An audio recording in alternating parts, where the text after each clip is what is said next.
Hello, my good friends. How are you today? May God bless you all. I will not introduce anything. You guys watch the video and feel it. Then let's evaluate together. The Meridian Lounge pulsed with life. A rooftop oasis perched high above Manhattan's glittering chaos. Neon lights bled into the humid summer night, casting a golden haze over the crowd. The air smelled of expensive cologne, spilled bourbon, and the faint tang of city sweat. A jazz quartet played in the corner, the saxophone's wail cutting through the chatter like a lover's plea. Lana stood at the edge of the VIP section, her borrowed black dress clinging to her curves like it was trying to expose her. She felt like a damn fraud. At 28, Lana was no stranger to hustling. Growing up in Brooklyn's Bed-Stuy, she'd learned to navigate the world with a sharp tongue and sharper instincts. Her skin, a warm shade of chestnut, glowed under the lounge's soft lighting, but her natural curls were tamed into a sleek bun, her sister's idea. Along with the dress. "You gotta look the part," her sister had said, wincing from a twisted ankle on the couch. "Just serve drinks, smile, and don't fuck it up." So here she was, filling in as a VIP hostess, a job she had no business doing. The heels pinched her toes, and the weight of a dozen strangers' eyes made her want to bolt. She adjusted her earpiece, letting Billie Holiday's voice from her phone ground her. Jazz was her anchor, a reminder of Sunday mornings in her grandma's kitchen, frying chicken and humming along to Ella. But tonight, no amount of music could drown out the unease. These people weren't her people. They sipped $50 cocktails and laughed too loud, their privilege hanging in the air like smoke. Lana's job was simple: glide through the crowd, refill drinks, and stay invisible. Easy enough. Until he showed up. Damian Cross stood alone near the balcony, his silhouette sharp against the city skyline, tall, maybe 6'2". He wore a charcoal suit that hugged his frame like it was sewn onto him. His cufflinks glinted silver, catching the light with every subtle move. He held a glass of something dark whiskey, probably, but didn't drink. His eyes, a piercing gray, locked onto Lana from across the room. It wasn't a glance. It was a goddamn spotlight. Lana's breath hitched. She turned away, pretending to check her tray of champagne flutes, but her skin prickled. He was still looking. She could feel it, like a current running from her neck to her spine. "Get it together," she muttered under her breath, weaving through the crowd to avoid him. But Damian didn't play by her rules. He moved toward her, his steps smooth, unhurried, like a predator who knew his prey wasn't going anywhere. She froze when he reached her, his presence overwhelming. Up close, he was even more striking: high cheekbones, a jawline that could cut glass, and a faint scar above his left eyebrow. His cologne hit her like a wave, all cedar and smoke, curling into her senses. The jazz faded, replaced by the low thrum of her pulse.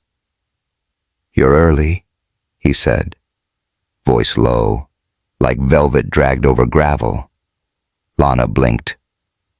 "Excuse me." He tilted his head, studying her. "I don't usually request new ones. But your file said you're discreet. Smart move. Coming in through the back." Her stomach dropped. What the hell? He thought she was. What, some kind of escort? Her first instinct was to slap the smug look off his face. But the bills piling up on her kitchen counter: rent, Mia's art supplies. That damn hospital bill kept her rooted. She squared her shoulders, her Brooklyn grit kicking in. "You've got the wrong girl, asshole," she said, voice steady despite the heat creeping up her neck. "I'm here pouring drinks, Not whatever you think. His eyes narrowed, but a flicker of amusement crossed his face. Is that so? Yeah. It's so... She stepped closer, refusing to back down. The light caught her skin, highlighting the curve of her collarbone, and she saw his gaze dip for a split second. Good. Let him look. If you're going to mistake me for someone else, at least get my name right. He didn't flinch. And what's your name, Lana? She crossed her arms, the motion tugging the dress tighter across her chest. His eyes flicked down again, and she smirked. Eyes up here. Champ. To her surprise, he laughed a low, rough sound that sent a shiver through her. Fair enough. Lana. He reached into his jacket and pulled out a sleek black key card with a gold emblem. Penthouse. 30 minutes. Her jaw clenched. You deaf. I'm not that girl. I heard you. He slid the card into her hand, his fingers brushing hers. The contact was brief, but electric, his skin warm against her palm. I'm offering you a job. Not that. Hartwell Tower. 9 a.m. tomorrow. I need a personal assistant. Lana stared at the card, her heart slamming against her ribs. The weight of it felt heavier than it should, like it carried 1,000 unspoken promises and risks. She looked up, meeting his eyes. They were unreadable. But there was something else there, something that made her want to say yes, just to see how far this game would go. Why me? She asked, voice softer now, almost a challenge. Because you didn't run when I fucked up, he said simply. Most would. She snorted. You don't know me. Exactly. He stepped back, giving her space, but not breaking eye contact. Prove me wrong tomorrow. He turned and melted into the crowd, leaving her standing there, the card burning a hole in her hand. The saxophone wailed again, pulling her back to the moment. Her earpiece crackled with her supervisor's voice, barking about a spilled drink in the corner. But all she could hear was Damien's voice, low and steady, echoing in her head. What the actual fuck just happened? She whispered, slipping the card into her pocket. She moved through the rest of her shift on autopilot, dodging drunk finance bros and fake smiles. But every time she passed the balcony, her eyes searched for him. He was gone. By the time she clocked out, her feet ached, and her mind was a mess. She stepped into the humid night, the city's hum wrapping around her like a blanket. Brooklyn was calling, but so was something else, someone else. Back at her cramped apartment, Mia was sprawled on the couch, sketching in her notebook. The TV blared a reality show, and the smell of leftover fried chicken hung in the air. Lana kicked off her heels and collapsed next to her sister, the keycard still in her pocket. You look like you saw a ghost, Mia said, not looking up from her sketch. Worse, Lana muttered. I think I just got a job offer from a guy who thought I was a damn call girl. Mia's pencil stopped. Say what now? Lana recounted the night, leaving out the way Damien's touch had lingered on her skin. Mia's eyes widened, then narrowed. You're not actually going, are you? Dude sounds like trouble. He is, Lana admitted, staring at the ceiling. But trouble pays, and we need the money. Mia frowned. You don't have to do this for me. Lana, I'm not... She reached over, ruffling Mia's hair. I'm doing it for us. Besides, I want to see if this guy's as cocky as he thinks he is. Mia laughed. You're gonna eat him alive? Damn right. Lana grinned, but her stomach twisted. She pulled out the keycard, running her thumb over the gold emblem. Hartwell Tower, 9 a.m. She could still feel Damien's gaze, the way it stripped her bare and built her up all at once. It scared her. It thrilled her. The next morning, she stood outside Hartwell Tower, a glass monolith that screamed money. Her navy blazer and pencil skirt were her armor, but the keycard in her purse felt like a grenade. She took a deep breath, the city's pulse syncing with her own. Whatever Damien Cross was, she wasn't here to play his game. She was here to win. As she stepped toward the revolving doors, her phone buzzed. A text from Mia. "Don't let him punk you. You got this." Lana smiled, squaring her shoulders. "Let's do this shit," she muttered, and walked inside. Lana's sneakers squeaked against the polished marble of Hartwell Tower's lobby, a stark contrast to the click of last night's borrowed heels. The place screamed money floor-to-ceiling glass, chrome accents, and a receptionist who looked like she'd stepped out of a Vogue shoot. Lana adjusted her navy blazer, her only professional outfit, and clutched her worn leather bag. Inside it, the black keycard from Damien Cross sat like a ticking bomb. She still wasn't sure why she'd kept it. Maybe curiosity, maybe stupidity, probably both. "Name," the receptionist asked, barely glancing up from her tablet. "Lana Carter," she said, voice steady despite the knot in her stomach. The woman's manicured nails paused, mid-tap. "Mr. Cross is expecting you. Top floor, private elevator." She pointed to a sleek steel door across the lobby, her eyes narrowing like she was trying to figure out what Lana had that she didn't. Lana smirked. "Thanks, sweetheart." She strode toward the elevator, feeling the weight of every stare in the room. Let them look. She'd grown up dodging worse than curious glances in Bed-Stuy. The elevator ride was a silent ascent, the glass walls revealing Manhattan's sprawl shrinking below. Her reflection stared back, dark skin glowing under the fluorescent light, curls pulled into a tight bun, lips set in a line that said, "Don't fuck with me." Mia's text from this morning echoed in her head. "You got this." She hoped her sister was right. The doors slid open to a world of deep carpets and clean lines. The top floor of Hartwell Tower was a fortress of control-polished wood, minimalist art, and a hush that swallowed sound. Damien stood by a floor-to-ceiling window, his back to her, phone pressed to his ear. His suit was different today, a deep navy that made his broad shoulders look sharper, but the posture was the same rigid, untouchable. His fingers tapped his thigh, a restless rhythm that didn't match his calm voice. "Fix it by noon, or you're out," he said into the phone, then ended the call without a goodbye. He turned, his gray eyes locking onto hers like a missile finding its target. "You came. Didn't think I would."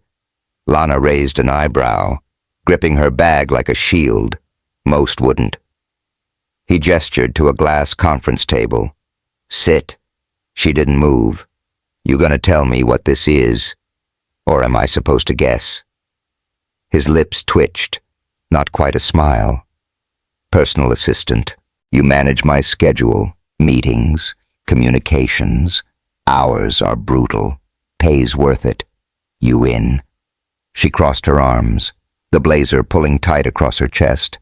"You don't know shit about me. And you're offering me a job after last night. That's ballsy.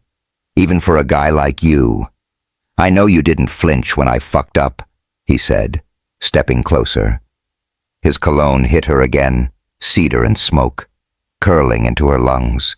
"That's enough for now." Lana held his gaze, refusing to back down. The light from the window caught her skin, casting a soft glow across her cheekbones. She saw his eyes flicker, just for a second, and it sent a spark through her. "Fine," she said, But I'm not your errand girl. I don't fetch coffee.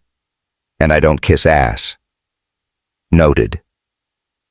He handed her a tablet, his fingers brushing hers. The touch was brief, but it lingered, warm and deliberate.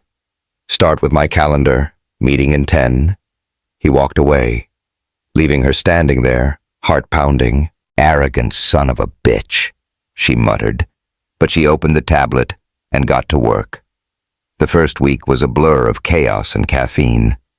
Damien's schedule moved faster than a subway train, and Lana was expected to keep up. Boardroom meetings, investor calls, cryptic emails. She learned to decode his shorthand and anticipate his moods. A pause in his step meant he'd spotted a flaw in a document. A flick of his wrist meant cut the call. He never raised his voice, never repeated himself, and never waited. If she lagged, he moved past her like she was air. But Lana wasn't air. She was fire, and she burned brighter under pressure. By day 3, she'd reorganized his inbox, caught a typo in a press release, and memorized the names of every exec who kissed up to him. She didn't do it for praise, she did it because screw him if he thought she'd fail. The other employees weren't as subtle. They watched her like hawks, their whispers sharp as knives. "Who's the new girl?" one suit muttered in the break room. "Rooftop chick," another answered, smirking. "Bet she's banging the boss." Lana, pouring coffee, turned and stared them down. "Say it louder. I dare you," she said, voice low. They scattered like roaches, but the whispers didn't stop. At the end of the week, she overheard 2 women in the bathroom, their voices dripping venom. Black girl in a tight dress. Straight to the top floor. "Yeah, right. She's fucking him. No question." Lana stepped out of the stall, her heels clicking on the tile. The women froze, their faces pale. She leaned toward the mirror, touching up her lip gloss, her reflection fierce. "If I was sleeping my way up, I'd be running this place by now," she said, smirking. "Keep my name out your mouths." She walked out, head high, but her chest burned. This wasn't new. People had been judging her skin, her body, her everything since she was a kid. Didn't mean it didn't sting. That night, she escaped to her sanctuary, a jazz club in Harlem called Blue Note. The air smelled of whiskey and fried okra, and the stage glowed under red lights. She sat at the bar, nursing a gin and tonic, letting the trumpets wail wash away the day. Her phone buzzed a text from Marcus, her old college friend. "Heard you're working for Cross. You good?" She typed back. "Surviving. Dude's a pain in the ass." Marcus replied. "He's trouble. Lana, watch your back." She sighed, pocketing her phone. Marcus was a journalist, always digging for dirt, and he'd had a crush on her since their NYU days. He meant well, but she didn't need a savior. She needed a paycheck. The bartender, an older black woman with braids, slid a plate of cornbread her way. "Rough day. Sugar." "You could say that," Lana said, breaking off a piece. The warmth of the bread grounded her, reminding her of home. "Man trouble or work trouble?" the woman asked, wiping the counter. "Both," Lana laughed, bitter. "Ever meet someone who makes you want to punch them and something else?" All at once, the bartender grinned. "Oh, honey, that's the worst kind. Hold tight, or you'll get burned." Lana nodded, but her mind was already back at Hartwell Tower, replaying the moment Damien's fingers brushed hers. She hated how it stuck with her, like a song she couldn't shake. The next Monday, shit hit the fan. Lana was in the boardroom, handing out reports for a meeting with some big-shot investors. Damien stood at the head of the table, his presence commanding silence. She'd spent all weekend prepping the numbers, triple-checking every line.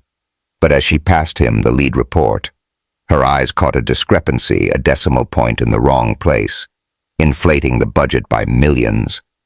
Her heart sank. If this went through, heads would roll, starting with hers. She hesitated, then leaned toward Damien, her voice a whisper. "Hold up. Page 6, line 10. It's wrong." He didn't look at her, but his jaw tightened. "Fix it."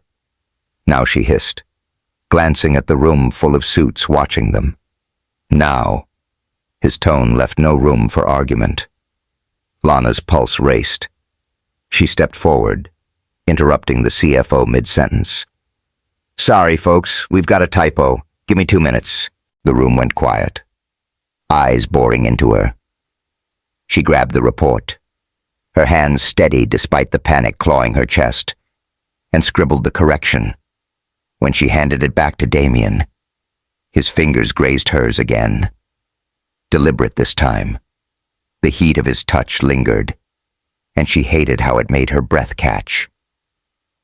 The meeting resumed, and Damien didn't mention the save, but after, he called her into his office. The space was all glass and steel, like him cold, controlled, untouchable. He stood by the window, city sprawling below, and didn't turn when she entered. "You caught it," he said, voice low. "Damn right I did," Lana replied, crossing her arms. "You're welcome." He turned then, his eyes scanning her like he was seeing her for the first time. The light hit her skin, casting a soft glow across her cheekbones, and she saw his gaze soften, just for a second. "Don't interrupt a meeting again," he said, "but good work." She snorted. "That's the best you got. A good work. What do you want? A parade?" He stepped closer, close enough that she could hear the faint rhythm of his breath. His cologne wrapped around her, and the air between them crackled. "You're not here for praise, Lana. You're here because you can handle this." "And if I can't?" she challenged, tilting her head. Her curls, loose today, brushed her shoulder, and his eyes followed the motion. "You will." His voice was a promise, or maybe a threat. He handed her a new tablet, his fingers lingering on hers longer than necessary. The contact sent a jolt through her, and she pulled back, heart pounding. "Don't do that," she said, voice low. "Do what?" He raised an eyebrow, but there was a glint in his eyes, like he knew exactly what he was doing. Play games. She stepped back, clutching the tablet. "I'm not here for your bullshit." "Noted," he smirked, but his gaze didn't waver. "Get back to work." She walked out, her skin buzzing, cursing herself for letting him get under it. The office hummed around her, but the whispers were louder now. "Rooftop girl," someone muttered as she passed. "Bet she's got cross wrapped around her finger." Lana ignored them, but the words sank in, heavy as lead. That night, she took the subway home, the car rattling through Brooklyn's underbelly. Her apartment smelled of Mia's acrylic paints and leftover collard greens. Mia was at the kitchen table, sketching a mural design for school. "You look like hell," she said, not looking up. "Thanks, kid." Lana kicked off her shoes and collapsed onto the couch. "Work's a circus. Quit then," Mia said, but her voice was soft. You don't have to do this for me. Lana looked at her sister, her heart twisting. Mia's talent was a light in their dark world, and Lana would be damned if she let it flicker out. I'm not quitting, she said. Not yet. She pulled out the tablet, Damien's calendar glowing on the screen. Tomorrow was another long day meetings, emails, and him. Always him. She closed her eyes, his voice echoing in her mind, low and steady, pulling her in like a tide. The bartender's words rang true.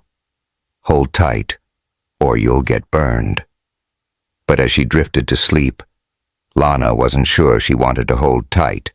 Maybe she wanted to burn. The Brooklyn Museum glowed like a goddamn cathedral, its stone facade lit up with soft amber lights for the annual Hartwell Enterprises Gala. Inside, the air buzzed with the clink of champagne flutes, the hum of a soul band, and the fake laughter of New York's elite. Lana stood near the grand staircase, clipboard in hand, her plain black dress hugging her curves without screaming for attention. Her curls were loose tonight, cascading over her shoulders, and a simple silver hoop in one ear caught the light. She felt like she was playing a part, but damn if she wasn't good at it. 2 weeks into her job at Hartwell Tower, Lana had learned to navigate Damien's world like a pro. She could predict his moods, dodge his silences, and keep his schedule tighter than a drum. But tonight was different. He dropped a bomb that afternoon, strolling into her tiny office with a single line, "You're running the gala tonight." No explanation, no prep, just his usual do it or get out vibe. She'd wanted to argue, but the look in his gray eyes, half challenge, half trust, shut her up. Now, here she was, orchestrating a room full of millionaires like it was her day job. She moved through the crowd, whispering into her headset to coordinate staff, her voice calm despite the chaos. "Table 5 needs more wine. And tell the band to slow it down. People are trying to talk." Her eyes scanned the room, catching Damien near the bar. He was in a tailored black tux, his presence pulling focus like gravity. He was talking to an investor, but his gaze flicked to her, steady and unreadable. Her stomach flipped, and she cursed herself for it. Focus. Lana. The gala was a fundraiser for some arts program Damien's company backed, but it was really a flex power, money, influence, all on display. Lana didn't care about the politics. She cared about not screwing this up. She adjusted her earpiece, the soul band's bass line vibrating through her bones, and headed toward the catering team to fix a mix-up with the dessert trays. That's when she saw her, Evelyn Vale, gliding through the crowd like she owned it. Blonde, tall, and sharp as a blade. Evelyn was everything the tabloids loved: PR queen, reputation fixer, and Damien's ex-fiancée. Lana had seen her in old Page 6 photos, always draped on Damien's arm like a trophy. Tonight, she wore a red dress that screamed, "Look at me," and her green eyes locked onto Lana with the precision of a sniper. "You must be the new girl," Evelyn said. Her voice honeyed but cold. She held a champagne flute, tilting it like a weapon. "Lana." "Right." Lana met her gaze, unfazed. "That's me. And you're—" Evelyn's smile tightened. "Evelyn Vale. I used to run things around here." She sipped her drink, eyes raking over Lana's dress. Cute outfit. Very understated. Lana smirked, leaning closer. "Thanks. I save the loud stuff for people who need to prove something." Evelyn's laugh was sharp, like glass breaking. "Oh, you're feisty. No wonder Damien keeps you close. But let's be real. Sweetheart, you're out of your depth. This world eats girls like you alive. Girls like me." Lana tilted her head, her curls brushing her shoulder. The light caught her skin, casting a warm glow across her cheekbones. You mean black girls? Or just ones who don't kiss your ass? Evelyn's smile froze, but she recovered fast. I mean disposable ones. Damien doesn't keep assistants long. Or didn't he tell you? Before Lana could fire back, Damien appeared, his presence cutting through the tension like a blade. Evelyn, he said, voice flat. Didn't expect you here. Wouldn't miss it. Evelyn replied, her smile sweet as poison. She touched his arm, a calculated move, and Lana's jaw clenched. We should catch up. Damien, for old time's sake.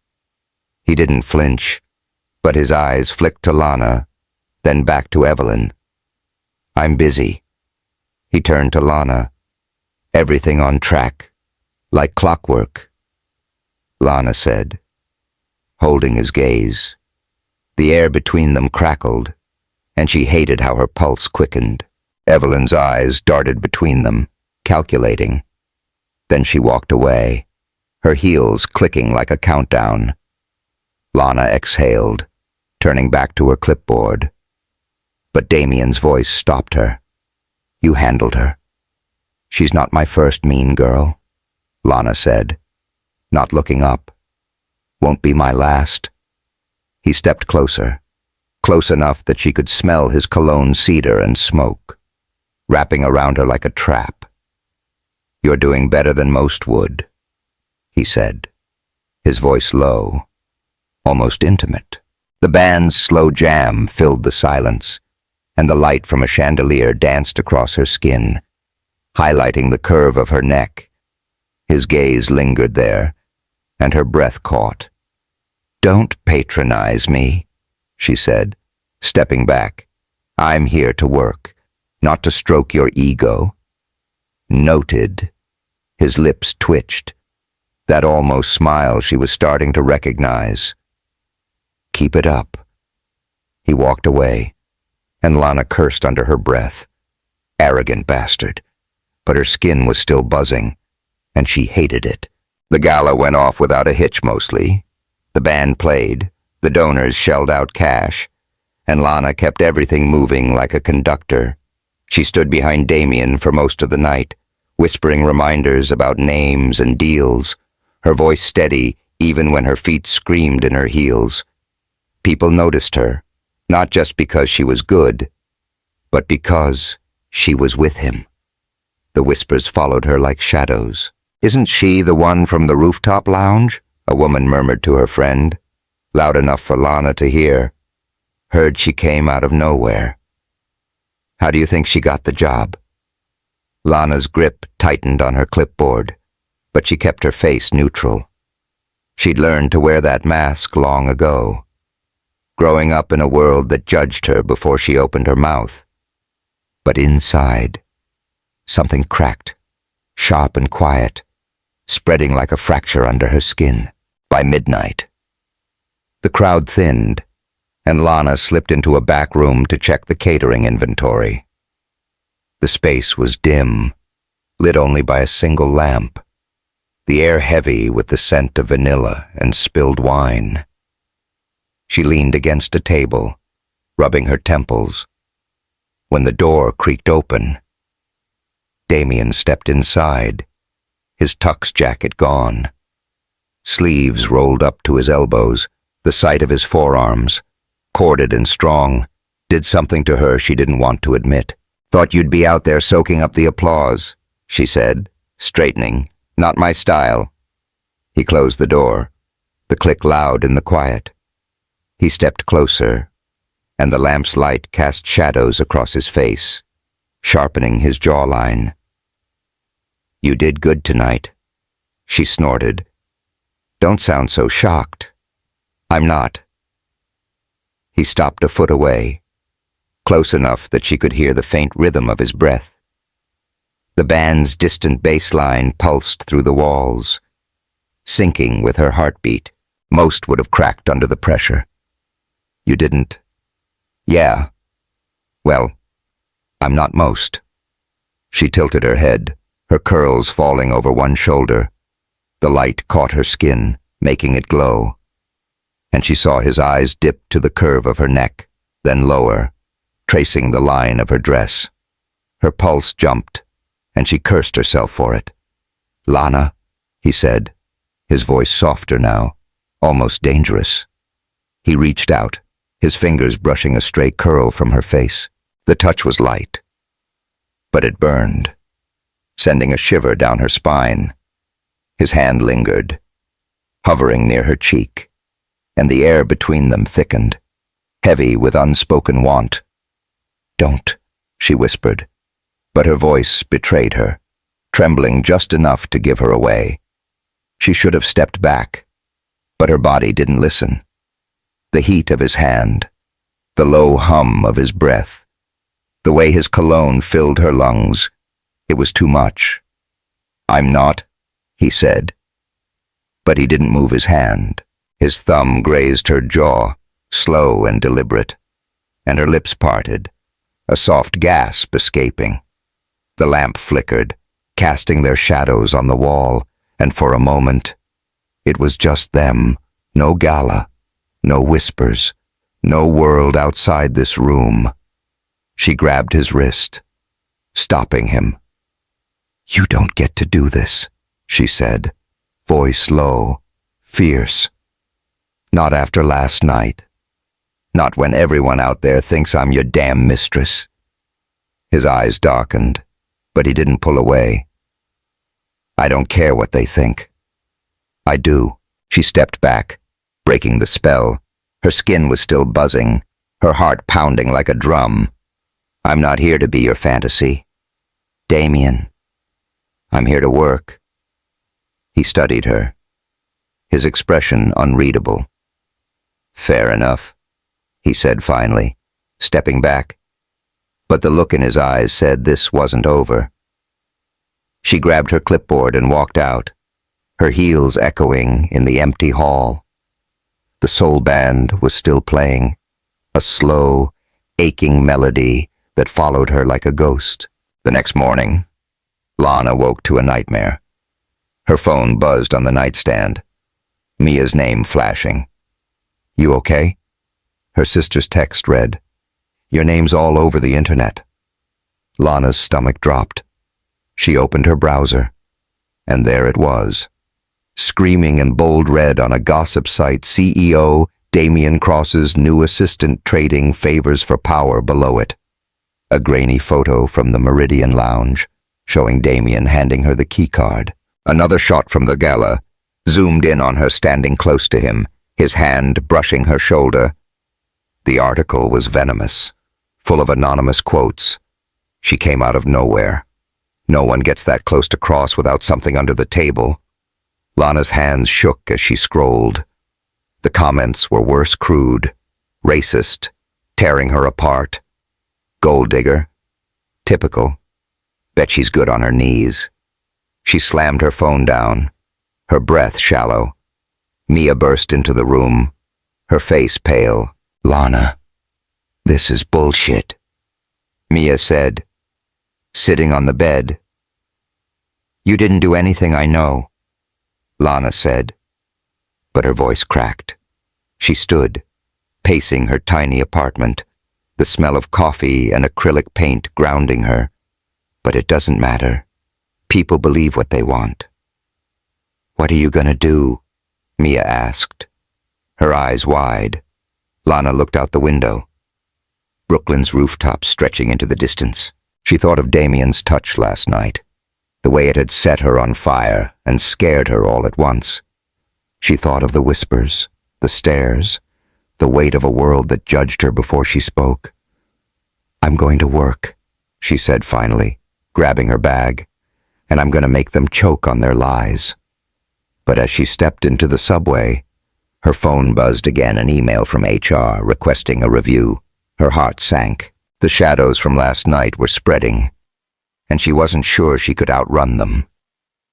The sky over Manhattan was a bruised purple, heavy with the promise of a storm. Lana stood outside Hartwell Tower, her umbrella useless against the wind that whipped her curls into her face. It was Monday, 3 days after the gala, and the gossip article was still burning through the internet like wildfire. Her phone hadn't stopped buzzing cruel texts, tagged posts, even a voicemail from some creep offering her a real job. She'd turned it off, but the weight of it all sat in her chest like a stone. She shouldn't be here. She'd planned to call in sick, to hole up in her Brooklyn apartment with Mia and pretend the world didn't exist. But there was a contract Damien needed by midnight, a legal document she'd spent a week prepping. If it didn't get done, a multi-million-dollar deal could tank, and she'd be damned if her name was tied to that failure. So here she was, back in the lion's den, her navy coat soaked and her heart raw. The lobby was quiet, the usual buzz muted by the weather. The receptionist gave her a tight smile, but Lana didn't miss the flicker of pity in her eyes. Great, even she's read it. She rode the private elevator alone, the glass walls showing a city blurred by rain. Her reflection stared back dark skin, glistening with raindrops. Eyes fierce, but tired. She straightened her shoulders. "You got this," she muttered, echoing Mia's text from that first day. The top floor was a ghost town. Most of the staff had been sent home early as the storm warnings escalated, but Damien's office light was on, a beacon in the dim. Lana dropped her bag at her desk, her fingers trembling as she opened her laptop. The contract was nearly done, just needing a final proofread. She could finish it and get out before anyone, especially him, noticed. But luck wasn't on her side. The power flickered, then died, plunging the floor into darkness. Emergency lights kicked on, casting a faint red glow. "You've got to be fucking kidding me," Lana groaned, her laptop screen now the only light. Outside, thunder rumbled, shaking the windows. Damien's voice cut through the silence, low and steady. He stepped out of his office, a shadow in the red light. His tie was gone, shirt unbuttoned at the collar, and his sleeves were rolled up, revealing forearms that made her mouth go dry. "Not now, Brain. What are you doing here?" he asked, crossing the room. His cologne hit her cedar and smoke, sharp against the stale air. "Finishing your damn contract," she said, not looking up. "You're welcome." He stopped beside her desk, close enough that she could feel the heat of him. "You didn't have to come in. I told everyone to stay home." "Yeah. Well, I'm not everyone." She kept typing, her fingers moving faster than her thoughts. The red emergency light painted her skin in warm hues, highlighting the curve of her cheek. She felt his eyes on her, steady and unyielding, and it took everything not to meet them. "Lana," he said, softer now. "Look at me." She didn't. "I'm busy, Damien." "Unless you suddenly learned how to proofread legal jargon. Leave me alone." He didn't move. Thunder cracked outside, and the laptop's glow flickered. She cursed under her breath, saving the document just as the screen dimmed. "Great, just great. Take a break," he said, pulling a chair beside her. He sat, his knee brushing hers under the desk. The contact was accidental but electric, sending a jolt through her. She shifted away, her heart pounding. "I don't need a break," she snapped. "I need to finish this and get the hell out." He leaned back, crossing his arms. The red light cast shadows across his face, sharpening his jawline.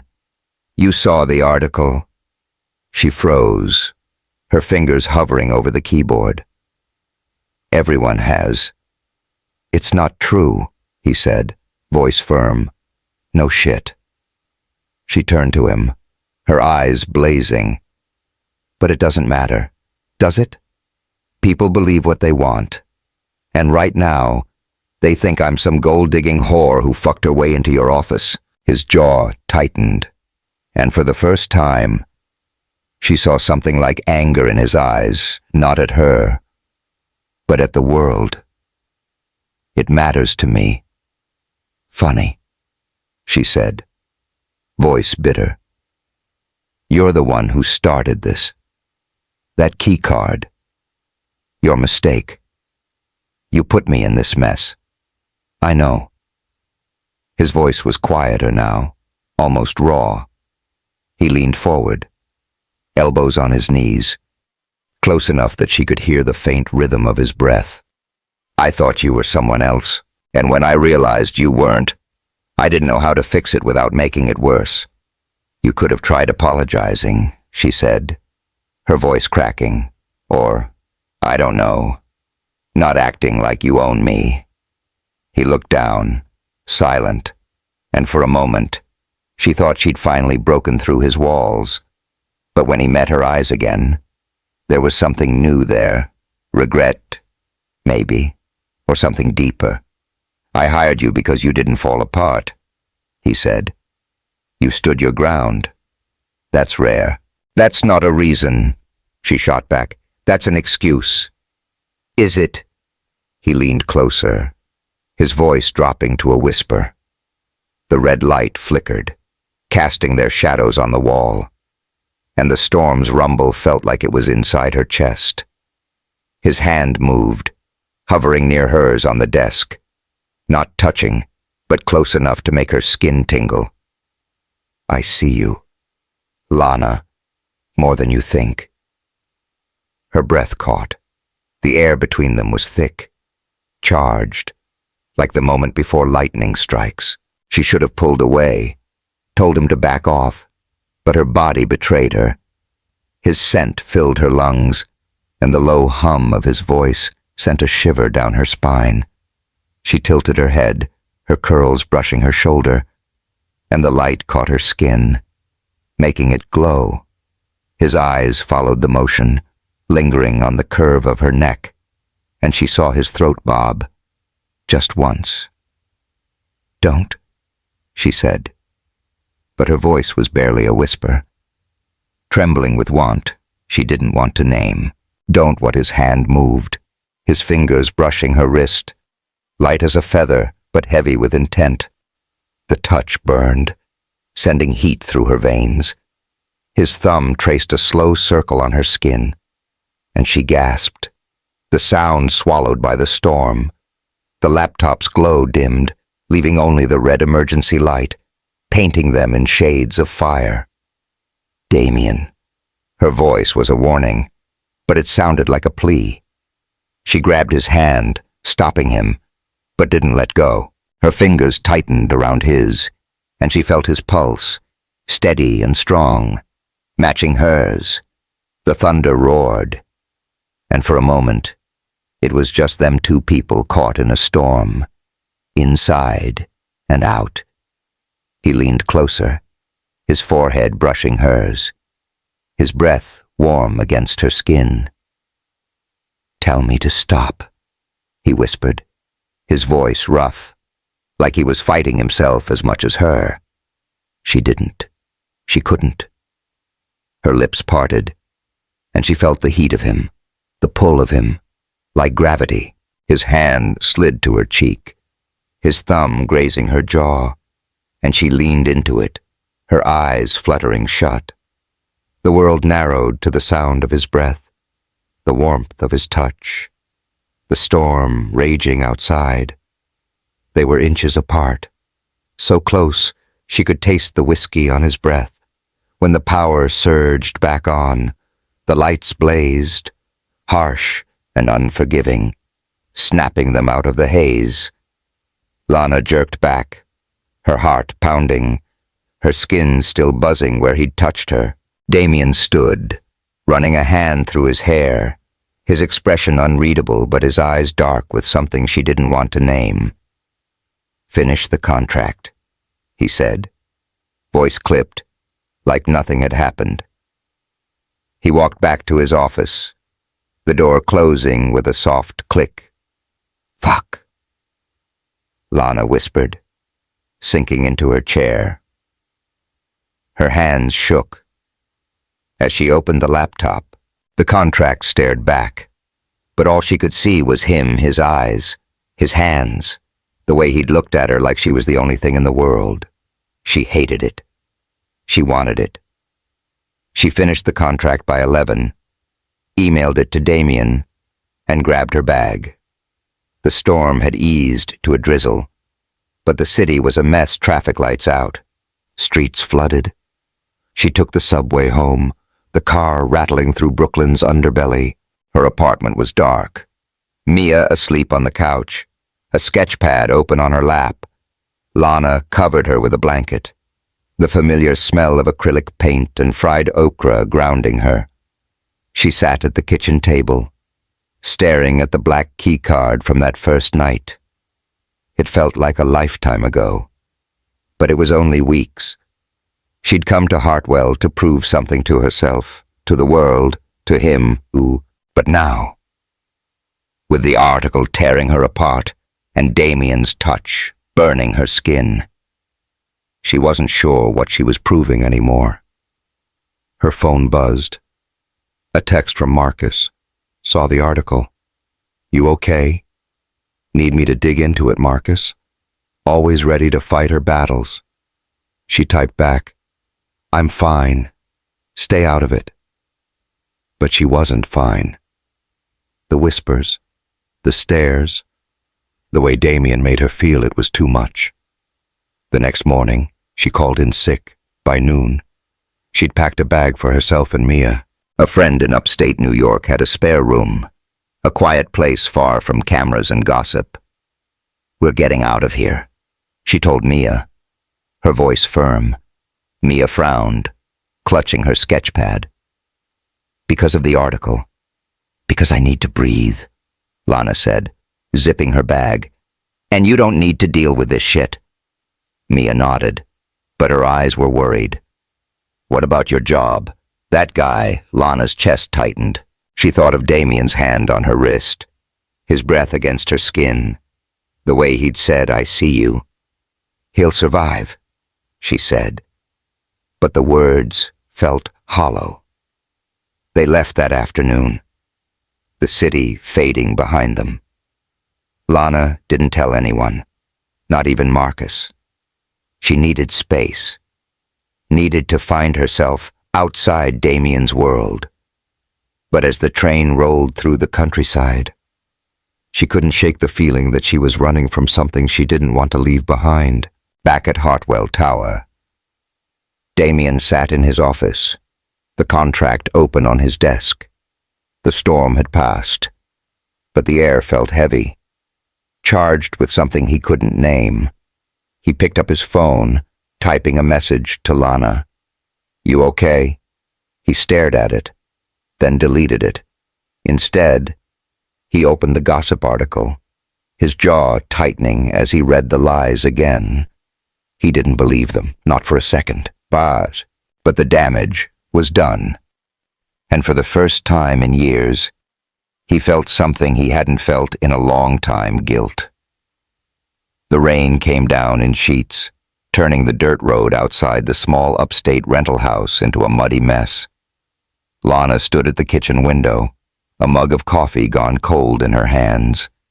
The air smelled of damp wood and the lavender candle Mia had lit on the counter.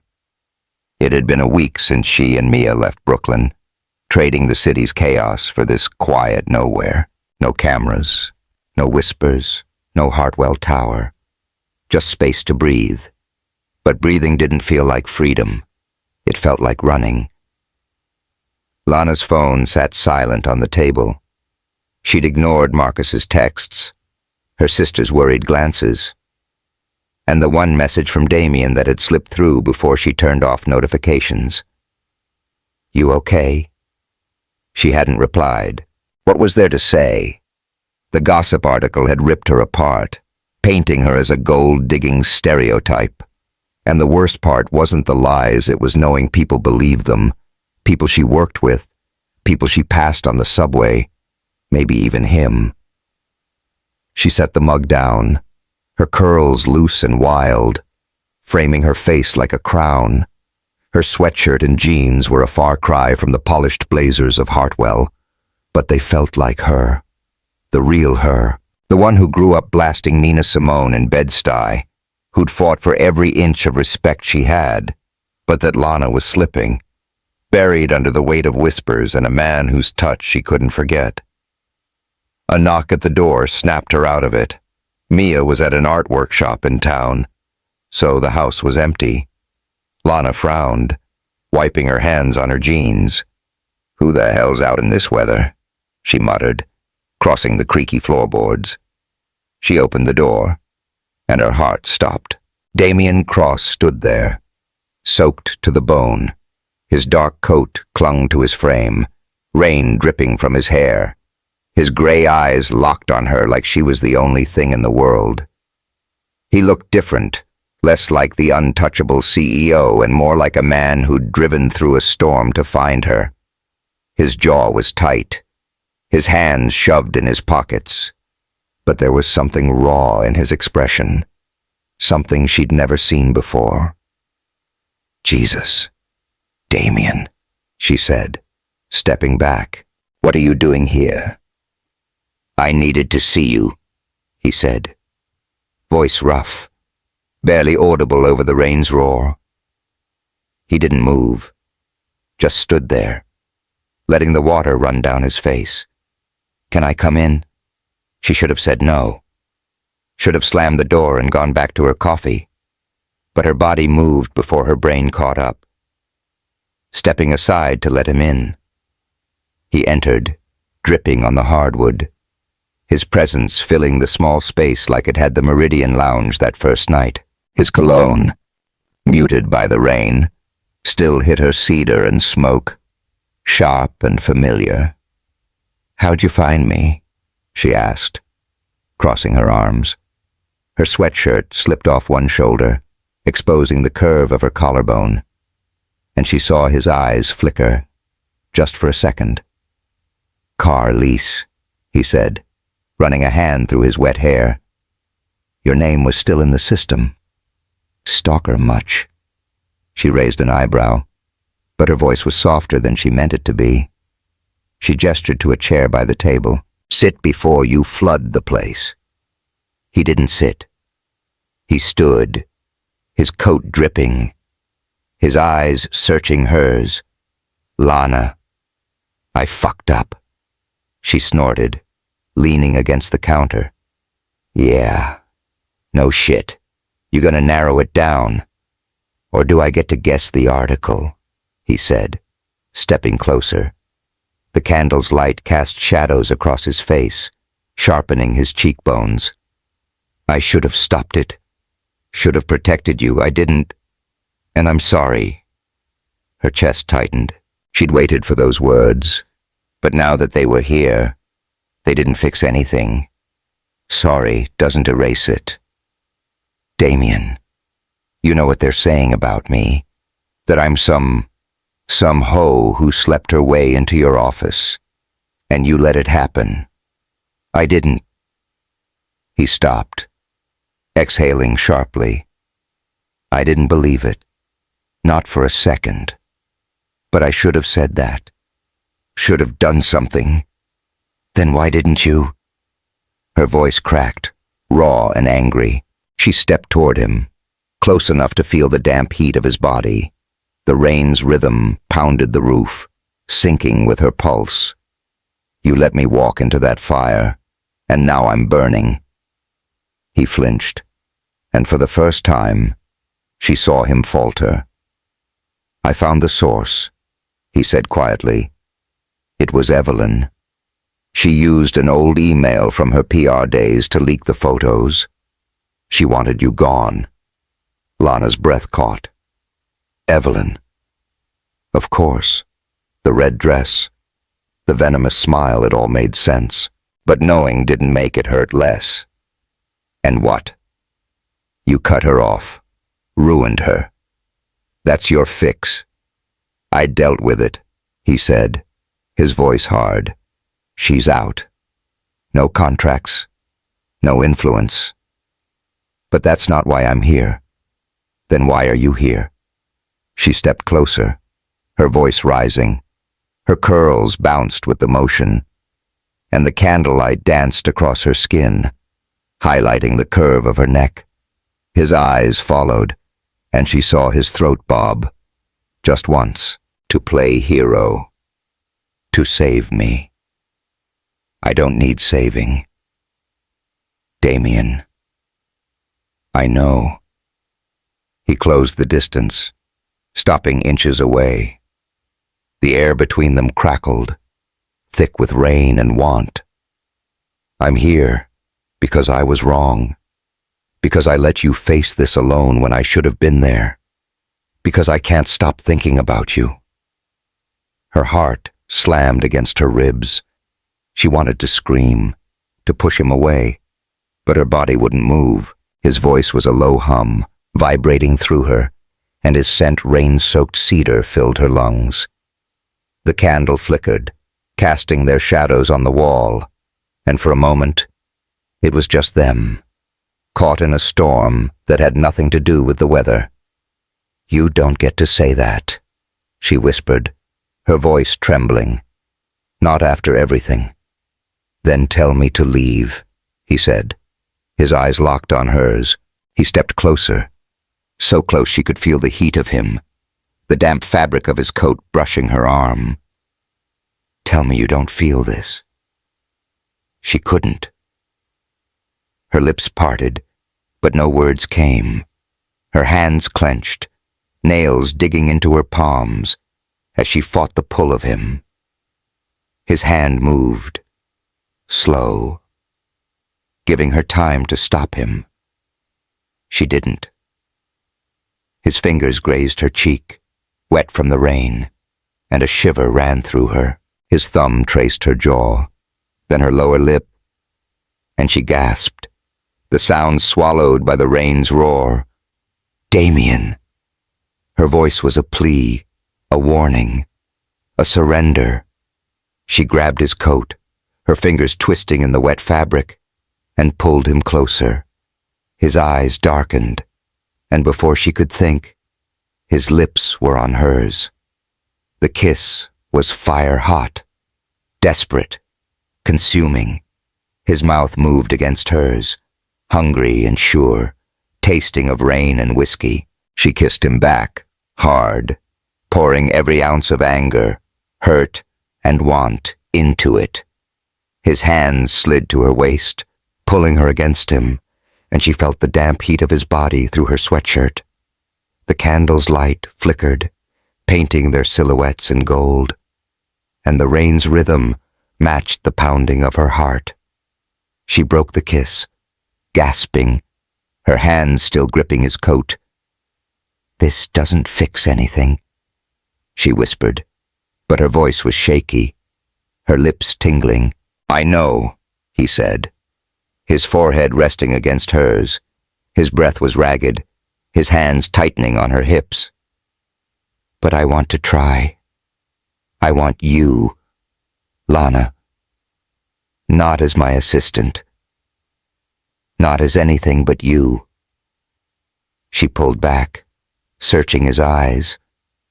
The candlelight caught her skin, making it glow, and she saw the truth in his gaze, regret, need, something that looked like love. It scared her. It thrilled her. You don't know me, she said, echoing their first night. Then let me, he said, his voice raw. Give me a chance to know you. She stepped back, her heart racing. The rain slowed to a drizzle, and the room felt smaller, the air heavy with the weight of what they'd done. She touched her lips, still burning from his kiss, and made a choice. If I come back, she said, it's not as your assistant. I'm done standing behind you. I stand beside you, or I don't come back at all. He nodded, his eyes never leaving hers. That's what I want. She studied him. The man who'd turned her world upside down with a single mistake. He was still soaked, still infuriating, still everything she shouldn't want. But he was here, in the middle of nowhere, asking for her, not for her work, not for her silence, but for her. "Get out of those wet clothes," she said, turning to the kitchen. "I'll make coffee. We've got shit to talk about." He smiled, a real one, faint but honest. "Yes, ma'am." Lana poured 2 mugs of coffee, the smell grounding her as Damien shrugged off his coat and hung it by the door. They sat at the table, the candle still burning, and talked, not about work, not about the article, but about themselves. She told him about growing up in Bed-Stuy, about her grandma's Sunday soul food dinners, about Mia's art and her dream of a community center. He listened, really listened, his eyes soft in the dim light. He told her about his own scars, how his ex, Evelyn, had sold company secrets to a rival, how he'd built walls to keep everyone out. "I thought control was everything," he said, staring into his mug. "Then you walked in, and I couldn't control a damn thing." She laughed, quiet and real. "Good. You needed that." They talked until the candle burned low, the rain a soft patter now. When he left, promising to give her space to decide, she felt lighter, like she'd shed a weight she hadn't known she was carrying. She watched his car disappear down the road, her lips still tingling, her heart torn between fear and hope. Back in Brooklyn, Marcus was waiting for her. He'd dug into the article, tracing the email to Evelyn, and passed the evidence to Damien's security team. When Lana called to thank him, he sounded relieved but cautious. "You sure about this guy?" "Lana," he asked. "He's got a lot of baggage." "So do I," she said, smiling. "But I'm not running anymore." Mia noticed the change too. "You're different," she said one night, sketching at the kitchen table. "Like you're not holding your breath." "Maybe," Lana said, touching the necklace Damien had given her at the gala, now tucked in her pocket. She hadn't worn it, but she kept it close, just in case. A few days later, she made her decision. She and Mia packed their bags, ready to return to the city, not to Hartwell Tower, not yet, but to Brooklyn, to their roots. Lana wasn't sure what came next, but she knew one thing: she wasn't going back as Damien's assistant. She was going back as his equal, or not at all. As the train rolled toward the city, she pulled out her phone and typed a message to Damien. "I'm coming back, but it's on my terms." She hit send, her heart racing, and leaned back, the city's skyline looming in the distance. Whatever happened next, she was ready. Brooklyn hummed with life, its heartbeat pulsing through the cracked sidewalks and neon-lit bodegas. Lana stood outside a converted warehouse in Bed-Stuy, the new home of her community arts center. The building was rough around the edges, peeling paint. Graffiti tags, but it was hers. Well, hers and Hartwell Enterprises, thanks to Damien's funding. Tonight was the grand opening, and the air buzzed with jazz from a local band, the smell of fried chicken and cornbread wafting from food trucks parked nearby. Kids ran through the crowd, their laughter mixing with the clink of beer bottles and the soulful wail of a trumpet. Lana wore a deep green dress that hugged her curves, her curls loose and wild, catching the streetlight's glow. Her skin shimmered under the warm September air, and a simple silver necklace, the one Damien had given her at the gala, now with a star charm rested against her collarbone. She wasn't the invisible hostess from the Meridian Lounge anymore, nor the assistant dodging whispers at Hartwell Tower. She was Lana Carter, Director of Special Projects, building something real in the heart of her city. It had been 3 months since she'd returned from upstate, since that rain-soaked night when Damien's kiss had burned away her defenses. She'd come back on her terms, not as his assistant, but as his partner in work, in life, in whatever this messy, beautiful thing between them was. They hadn't rushed into anything, no grand declarations, no fairy tale promises. They were two people with scars, learning to trust each other one day at a time. The art center was her first big move. She'd pitched it to Damien's board, standing in that glass-walled boardroom with her head high, her voice steady. "This isn't charity," she'd said. "It's investment. In kids like my sister. In communities like mine." They'd approved it. Not because of Damien's influence, though he'd backed her, but because she'd made them believe. Tonight. The proof was everywhere, Mia's murals on the walls, local artists showcasing their work, and neighbors dancing to the music like it was a block party. Lana moved through the crowd, checking on vendors and hugging old friends from the neighborhood. Marcus was there, snapping photos for a local paper, his camera slung around his neck. He'd been her rock through the scandal, digging up Evelyn's dirt, but he'd kept his distance since she and Damien got serious. "Looking good. Boss," he said, grinning. "This place is fire." "Thanks." "Marcus," she said, bumping his shoulder. "Couldn't have done it without you." He raised an eyebrow. "Don't get soft on me." "Carter, where's your man?" She rolled her eyes, but her cheeks warmed. "Around. Probably scaring someone with that stare of his." Marcus laughed, but his eyes softened. "You happy?" She paused, the question hitting deeper than she expected. Was she happy? She thought of the late nights with Damien, the way he'd sit in her office sipping coffee, listening to her ramble about nothing, the way he'd laugh rare, but real when she teased him about his color-coded inbox, the way he'd held her hand in the dark, promising to try. "Yeah," she said finally. "I am." "Good." Marcus nodded, then wandered off to take more shots. Lana turned, scanning the crowd, and there he was.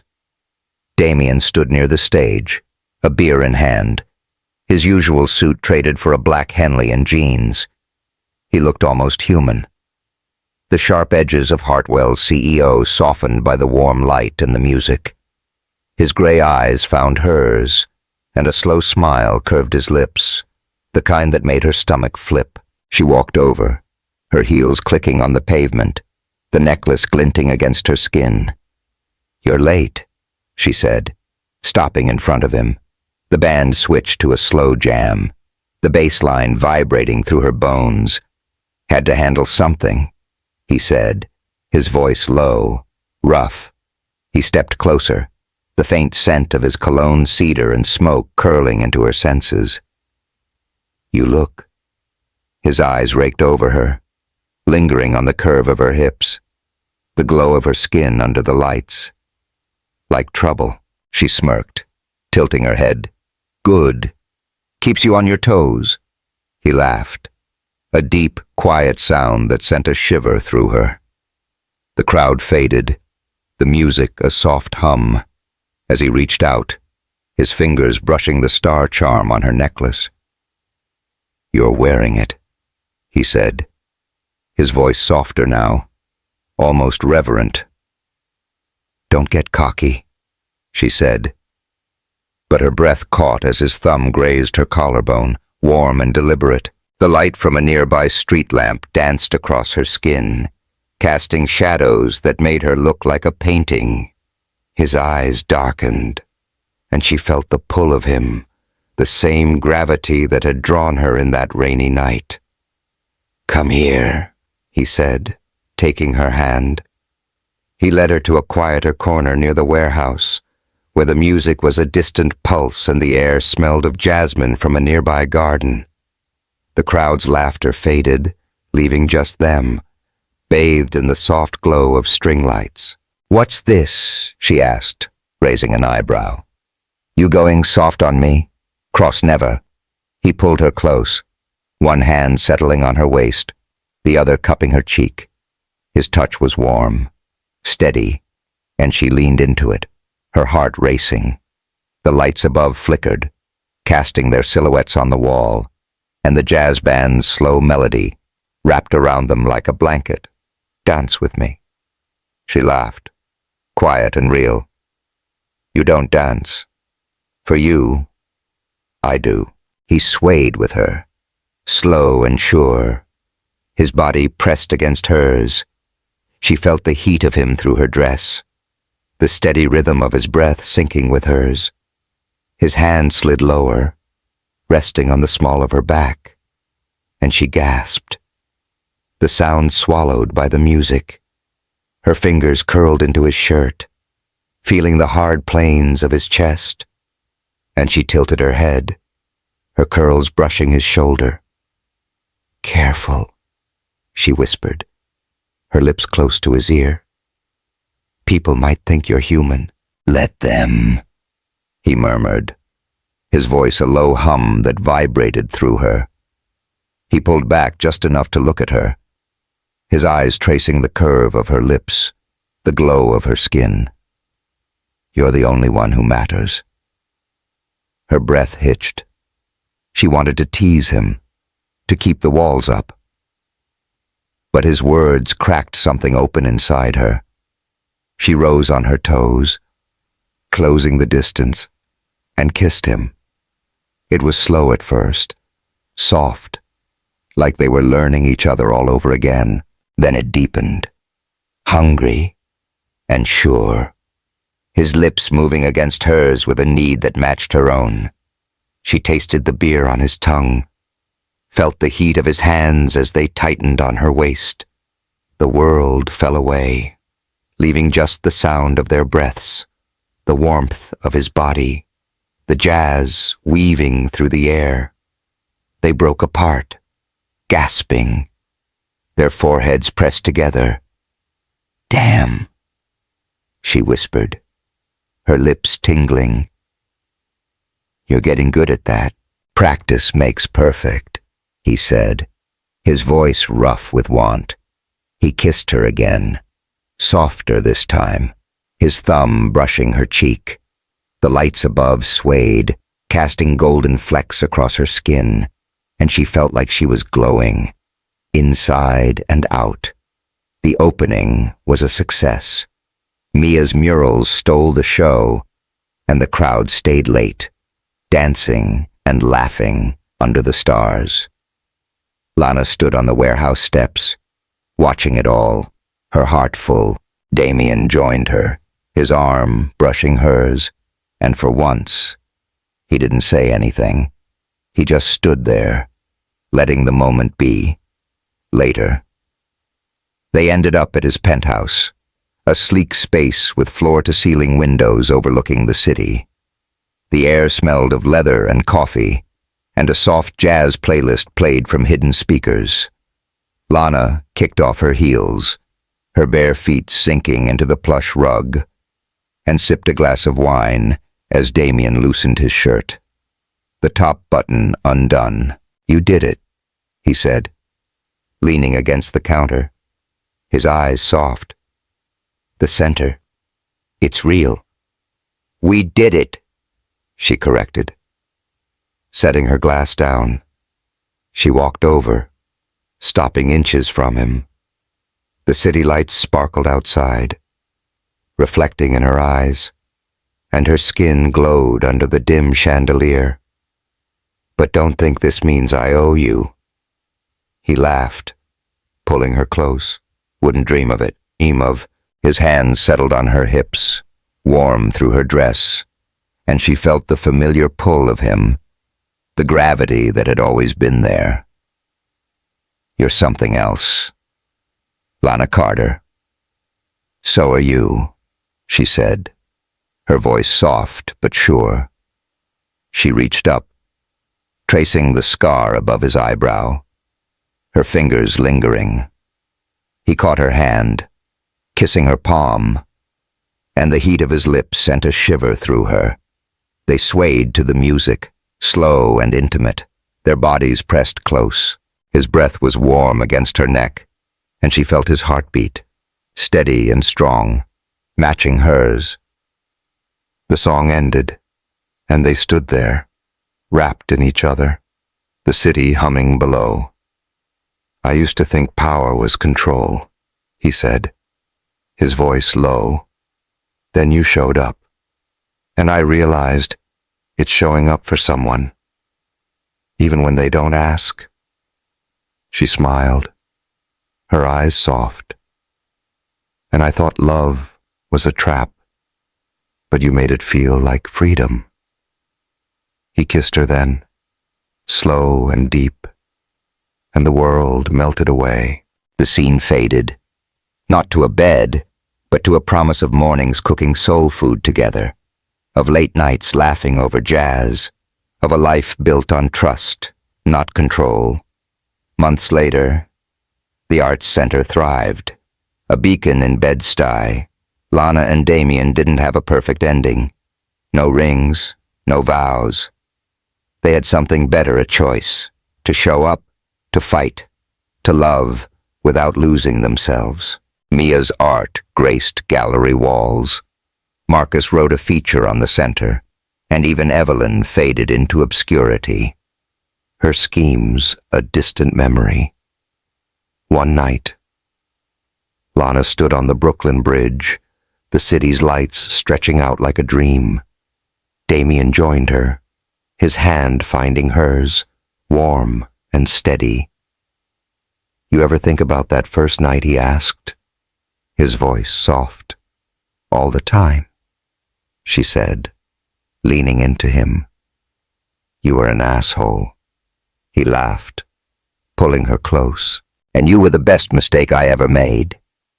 They stood there, the wind carrying the city's pulse, and Lana knew this wasn't the end. It was the start of something real, something they'd build together, one messy, beautiful day at a time.